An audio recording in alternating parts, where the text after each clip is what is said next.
அனைத்து சொந்தங்களுக்கும் வணக்கம். கதையின் தலைப்பு வாசு டிரைவர். வாசு டிரைவர் அது அவருக்கு மக்கள் வைத்த பெயர். அவருடைய பெயரோ மஸ்தான். சிறு வயதிலேயே இராணுவத்தில் இணைந்து சிறப்பான முறையில் பணியாற்றி மீண்டும் தன்னுடைய ஊருக்கே வந்து பேருந்து ஓட்டுநராக அவர் பணிபுரிகிறார். சிறப்பான முறையில் பணிபுரிகிறார். எந்தவித தொல்லைகளும் இல்லாமல் சரியான முறையில் தன்னுடைய வேலையை மட்டும் நேர்த்தியான முறையில் செய்து கொண்டிருக்கிறார். 5 குழந்தைகள் அவருக்கு. இந்த வாசு டிரைவர் பேர் எவ்வாறு வந்தது என்றால், அப்பொழுது உள்ள காலகட்டத்தில் இப்பொழுது பிஆர்சி அந்த மாதிரி எல்லாம் இருக்குது. அந்த காலத்தில் வாசு டிப்போ அப்படின்னு சொல்லுவாங்க. வாசுன்ற ஒரு பஸ்ஸு மட்டும்தான் ஓடிட்டுருக்கோம். அதை இவர் ஓட்டினதுனால இவருக்கு வாசு டிரைவர் அப்படின்னு பெயர்.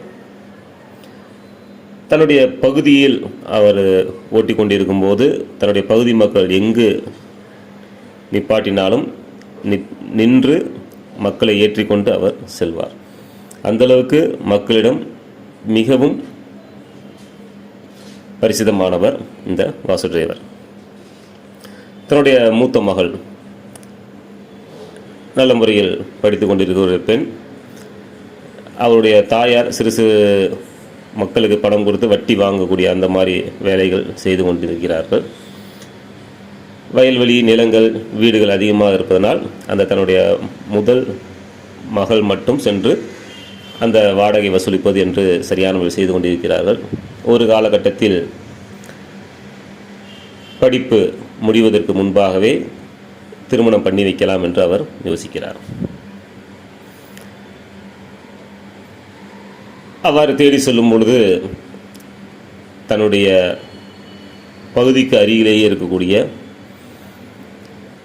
ஒரு வாலிபரை அவர் பார்க்கிறார். அவருடைய பணி நிமித்தமாக அனைவரிடம் கேட்கிறார். இப்பொழுதுதான் அரசு பணியில் சேர்ந்திருக்கிறார் என்று எல்லாரும் கூறும் பொழுது அவரை பார்க்கும் பொழுது அவருடைய செயல்பாடு எல்லாமே விசாரிக்கும் பொழுது இவருக்கு பிடித்து விட்டது.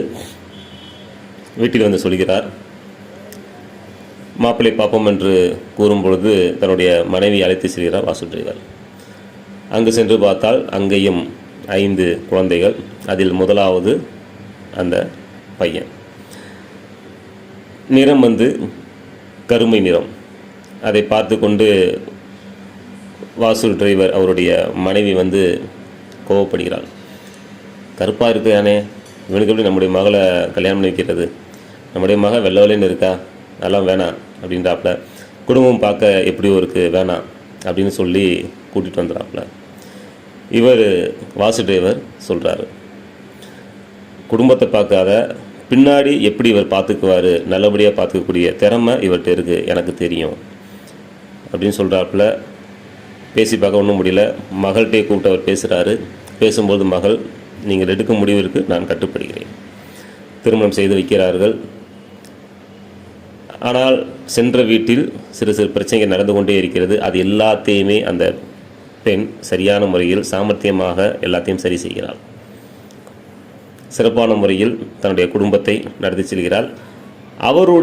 தன்னுடைய கணவரின் தம்பிகள் தங்கைகள் சிறு சிறு பிரச்சனை ஏற்படுத்தி போலீஸ் நிலையம் வரைக்கும் செல்கிறது. இருந்தாலும் அங்கேயும் சாமர்த்தியமாக தன்னுடைய கணவர் பெயரை சொல்லி அவர் ஊர்காவலர் படையில் இருப்பதாகவும் சொல்லி அந்த எண் எல்லாத்தையுமே கூறி வெளியே வருகிறார்கள். அவர்களுக்கு மூக்குடனார் போல இருக்கிறது.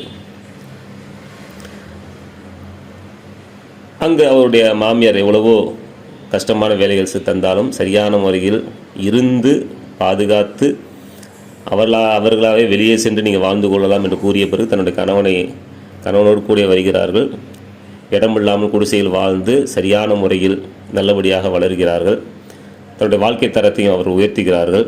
இவர்கள் முன்னால் நாம் சிறப்பான முறையில் வாழ வேண்டும் என்று வாழ்க்கை தரத்தை உயர்த்தி இப்பொழுது இவர்களை தேடி இவருடைய தம்பிகள் தங்கைகள் வந்து உதவி கேட்கும் வண்ணமாக இருவரும் வளர்கிறார்கள். ஆனால் இன்றும் வாசு டிரைவரின் மனைவிக்கு இவர் கருப்பானவர், என்னுடைய மகளுக்கு ஏற்றவள் அல்ல என்று கூறினாலும், ஆனால் அரசு வேலை சம்பந்தமாகவோ வேறு வேலை சம்பந்தமாகவோ எந்த வேலையாக இருந்தாலும் இவர் எழுதி கொடுத்தால்தான் அது சரியான முறையில் இருக்கும் என்று இவரைத்தான் நாடி அனுப்புவார்கள். ஆனால் இன்றும் அவருடைய மனதில் இவர் கருப்பானவர், என்னுடைய மகளுக்கு இவர் ஏற்றவர் அல்ல என்றே இன்னும் நிலைத்து கொண்டிருக்கக்கூடிய ஒரு பெண்மணி.